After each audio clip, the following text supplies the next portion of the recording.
नाम जप में इतनी सामर्थ है कि साधक को ये पूर्ण कर देता है। किसी भी साधना की उसे आवश्यकता नहीं पड़ती। बड़े से बड़े प्रारब्ध को भी ये नष्ट कर देता है। तभी तो साधक आनंद में रहने लगता है। अगर ऐसा ना हो तो नाम जप की शास्त्रों में इतनी महिमा गाई नहीं गई होती। ये ध्यान रखें आप।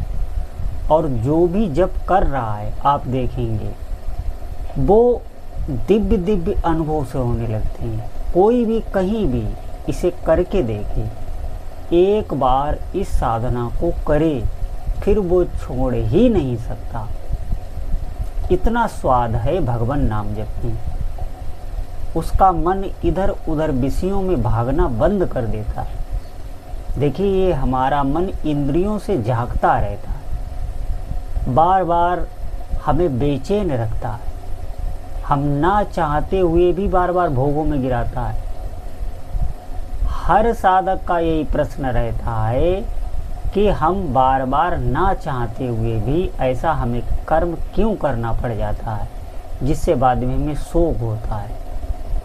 आप ध्यान रखें, आप भजन में लगिए। भजन ही समस्त विकारों को मिटा सकता है। इसकी कोई दवा नहीं है। सांसारिक ऐश्वर्य, सांसारिक धन संपदा को चाहे कोई कितना ही इकट्ठा कर ले, लेकिन इस मन पर विजय प्राप्त नहीं कर सकता जब तक वो साधना नहीं करेगा, नाम जप नहीं करेगा। नाम जप इसलिए करना है कि नाम जप के लिए कोई शुद्धि अशुद्धि की आवश्यकता नहीं है। आप किसी भी परिस्थिति में कर सकते हैं और ये वासना रूपी जड़ को उखाड़ फेंकता है। लेकिन हमें लगना होगा।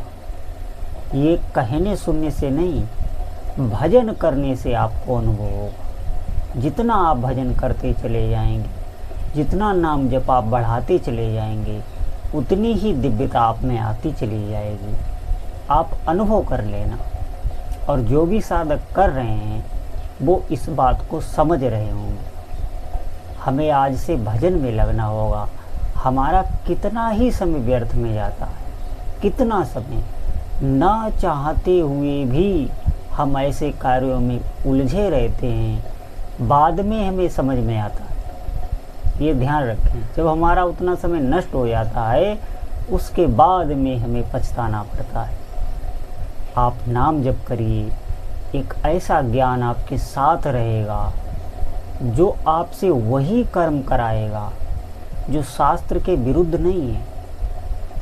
आपसे पाप ही बिल्कुल नहीं, कोई भी पाप कर्म आपसे नहीं हो सकता। पाप आप स्वप्न में भी आपसे नहीं होगा, पुण्य ही पुण्य होंगे। आप नाम जप करिए तो। इसीलिए साधक को नाम जप में ही लगना होगा। इस कराल कलिकाल में और कोई साधन नहीं है। हम किसी भी अवस्था में नाम जप कर सकते हैं। हम बैठ के, चलते फिरते, उठते बैठते, खाते पीते, हर परिस्थिति में नाम जप कर सकते हैं। और अगर हमारा नाम जप ध्यान सहित होने लगे, नाम के शब्दों को सुन के हम नाम जप करने लगें, तो निश्चित मानिए थोड़े ही दिनों में आपको अनुभव में आने लगेगा। ये ऐसी साधना है। इस साधना में हम एकाग्र नहीं होते, इसीलिए इतना समय लगता है। अगर एकाग्रता से नाम जप होने लगे तो थोड़े ही दिनों में आपको अनुभव होगा। जो भी साधक सुन रहे हैं वो इस बात पर ध्यान दें और अधिक से अधिक नाम जप करें।